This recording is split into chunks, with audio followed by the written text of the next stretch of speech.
维护自由世界的精锐力量。联合旗帜式设定解析，新时代下世界警察的力量象征。机动战士高达00设定解说。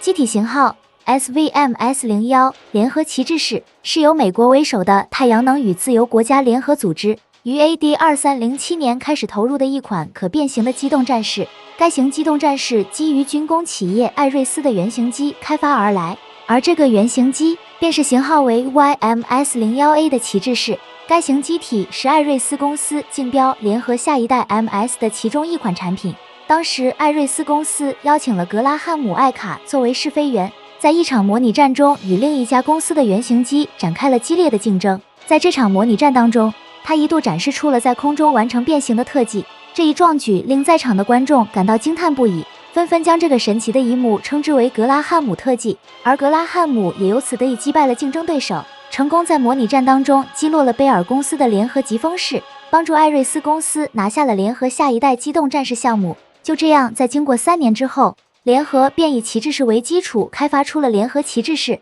逐步去代替老旧机型联合实战式，成为新的主力机型。尽管联合旗帜式属于是联合实战式的后继机型，但在整体设计上，联合旗帜式已经是全新设计的机动战士，因而联合在型号上没有按照联合实战式的顺序，改用新型号，并以一数字赋予了联合旗帜式。而在其他方面，联合旗帜式为了满足联合作为世界警察全球部署的需要，联合在整体上选择了十分轻量化的设计，这样就能通过航母和运输机快速部署到全球作战。所以联合旗帜式的核心功能，那就是结构与联合实战式一样，都具备有可变形能力，但联合旗帜式的变形能力要优于联合实战式，不再像联合实战式还需要外部的辅助，仅依靠自身就能完成 MS 和 MA 2个模式的切换，甚至联合旗帜式还能在空中完成变形来适应不同的战斗，从而将 MS 和 MA 这2种模式的作战能力发挥到极致。不过联合旗帜式的变形功能还不够完善，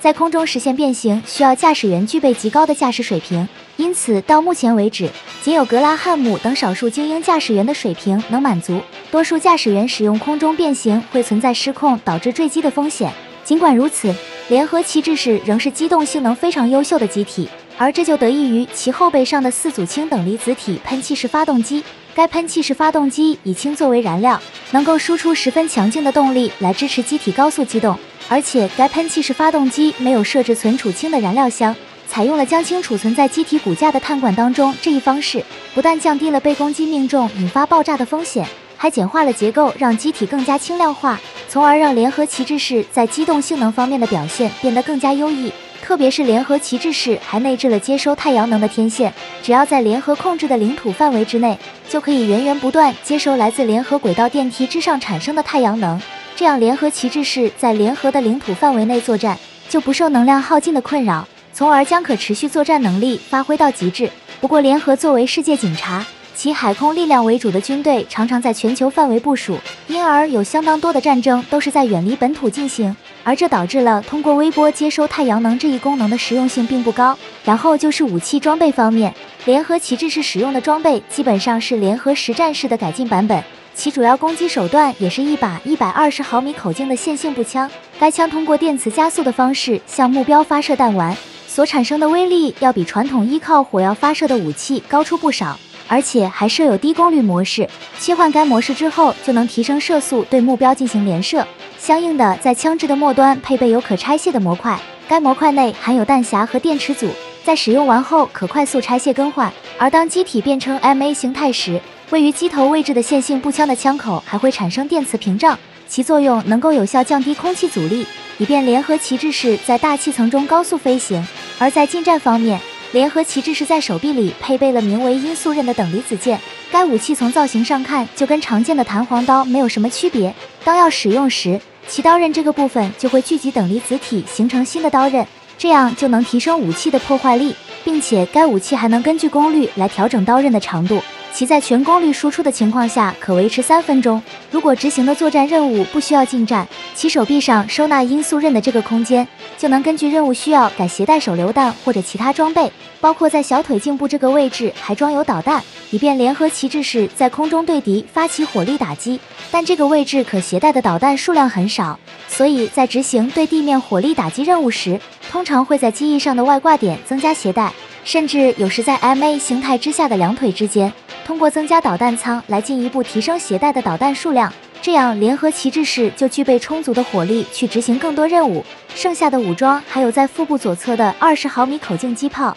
所发挥的作用，就是通过密集火力输出形成弹幕，去牵制敌方机动战士或者防御来袭的火箭弹之类的攻击，并在左手臂上还设有防御棍。该防御棍采用超硬碳打造而成，通过高速旋转的方式去防御敌方发起的实弹攻击，所产生的等离子力场能够有效降低实弹的冲击。相比于常见的实体盾牌，防御棍在防御方面的表现并不逊色，尤其是其质量轻这一特点非常适合联合旗帜式使用。不过防御棍也存在有缺陷，一旦防御棍在正面被敌方的攻击直接命中，很有可能就直接断裂，失去防御作用。值得注意的是，由于防御棍只能在 MS 模式下使用，所以当联合旗帜式只以 MA 模式执行任务时，就会先临时拆掉防御棍再出击作战。而除了近防机炮和防御棍之外，联合旗帜式的脚部还设有其他防御手段，可瞬间释放出箔条和热焰弹，通过对敌方的雷达施加干扰和诱导来袭的敌方导弹，使联合旗帜式像战斗机那样躲避掉敌方的探测和攻击，从而提升联合旗帜式在战场上的生存能力。而除了以上武器装备之外，联合旗帜式的电子系统较上代机动战士也有了重大改进，所带来的变化就集中在了头部。可以看到整个头部的外形显得极具个性，其主要特征就是大部分脸部都被面罩所覆盖，仅在中间这个位置露出独眼摄像机，用于观察外部环境。而且这个面罩还内置有微型的传感器组件，能够在面罩上显示各种发光图案，用于传递信息。所显示的图案信息都是由 AI 辅助生成，对驾驶员要传递的信息的响应十分迅速。另一方面，联合旗帜式对驾驶舱也进行了比较大的改进。对比上代机动战士联合实战士，联合旗帜式的驾驶舱采取了相同的结构，可通过调整座椅倾斜度适应 MS 和 MA 两种作战模式。有所不同的是，联合旗帜式在机体腰部设置了备用驾驶舱，以便联合旗帜式在遭遇到重大险情时，驾驶员就可以启用备用驾驶舱分离机身应急，这对于提升驾驶员的生存几率十分有利。由此可以说，联合旗帜式在各方面的性能都得到了比较大的提升。也正是凭借以上优异且可靠的性能表现，联合旗帜式一推出就率先交付给了王牌驾驶员使用。不过联合旗帜式并没有就此止步，之后联合还在联合旗帜式上发展出了衍生型号，以便适应在不同环境中作战，满足各种作战需求。像型号为 SVM-S01S 的联合旗帜式空战侦察警戒型，就是强化了用于执行前沿侦察任务的机型。尽管联合已经有了较为成熟的卫星和侦察飞机组成的侦察体系，但在实时监控和快速响应方面还存在薄弱环节。为此，在联合旗帜式上增加了侦察设备，利用联合旗帜式机动性能优势来增强联合的侦察能力。而且为了进一步提升联合旗帜式的飞行性能，将原来的线性步枪替换成了整流罩，以便整体造型符合空气动力，从而提升飞行性能。不仅如此，该整流罩内安装有各种探测用的传感器，甚至还能作为无人机，可在一定的情况下脱离机体单独执行侦察任务。不过整流罩本身没有动力，只能依靠滑翔飞行执行有限任务。另外，机体的2个手臂也进行了改动，将手腕这个部分替换成了60毫米口径的线性炮，放弃了手持武器这一方式作战，使得整体攻击能力较联合旗帜式弱化了不少。如果有需要，可通过机翼的外挂携带其他武装，来增强联合旗帜式空战侦察警戒型的打击能力。而除了武器装备之外，其在机体表面还使用了基于纳米机器的彩色调制迷彩涂层，可在执行侦察任务时调整迷彩图案，由此让自身融入到周围环境，来降低被敌方发现的可能性。基本上依靠这些，联合旗帜式空战侦察警戒型就足够承担联合的侦察任务。而值得一提的是，为了应对最大竞争对手人格联的威胁，在亚洲部署的联合旗帜式空战侦察警戒型额外在机翼挂架上配属了一种投放吊舱，该投放吊舱可在大范围的区域内散布大量的小型信标，以此去提前防范人格联无人机的入侵。而相比于亚洲，联合旗帜式空战侦察警戒型则更多部署在了北美的阿拉斯加。在这里的埃尔曼多夫基地有着联合著名的北顿小队驻扎。该作战部队虽然以防卫联合北部边境而闻名，但这支部队实际上也经常参与联合多场海外作战行动。因此，除了北顿这一正式名称之外，这支部队还被人广泛称之为北极。而频繁的军事行动也让这支部队诞生了不少优秀的驾驶员。这其中驾驶水平最突出的便是约书亚·爱德华兹，他是少数能做到格拉汉姆特技的驾驶员之一，甚至他的战斗经历在一些人看来，所取得的战绩还要高于发明格拉汉姆特技的格拉汉姆本人。可见这支装备了联合旗帜式空战侦察警戒型的北顿小队，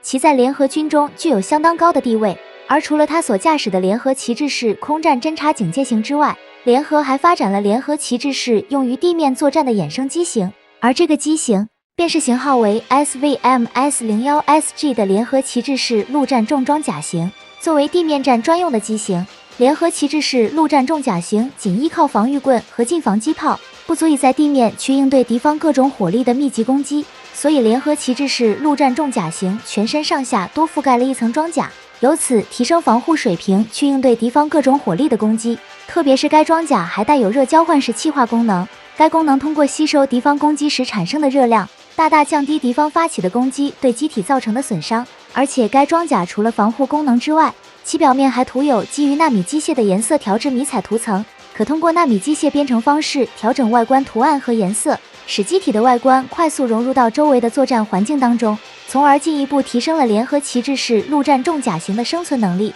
而在机动能力方面，受新增的装甲使机体不能转变成 MA 模式的影响，联合旗帜式陆战重甲型后备的推进器只保留了2组，所以仅依靠双足行走的方式展开作战。如果有必要，可以通过加大推力输出进行短距离的滑翔。然后就是所配备的装备，联合对联合旗帜式陆战重甲型的武装做了不少改动，其中手持的武器换成了另一款120毫米口径的线性炮。该武器是由名为30的公司研发制造而来，其特点是为了适应在亚热带气候环境中作战，采用了短枪管的结构设计，并且该武器还带有4发弹药的榴弹发射器，来用于加强对目标的火力打击能力。除此之外，在机体的机身右侧位置还新增了一门200毫米口径的线性加农炮，该武器加强了联合旗帜式陆战重甲型打击远距离目标的能力，能像自行榴弹炮那样在跟随己方突击力量行进的同时给予火力支援，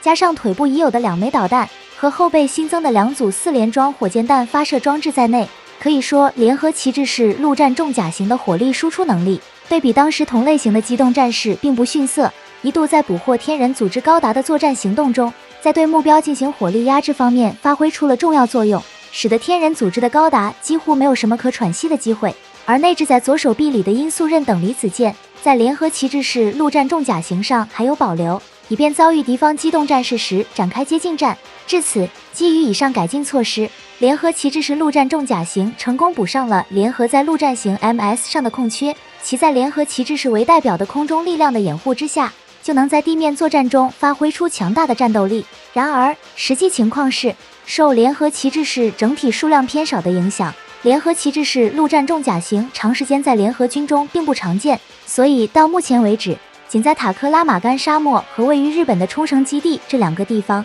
有少量联合旗帜式陆战重甲型部署的记录。而在这里需要一提的是，在已知的信息当中还提到了另一款更加轻量化的陆战型联合旗帜式，但是联合至今并没有公布相关具体信息，所以这一款轻量化的联合旗帜式陆战型至今为止仍是谜一样的存在。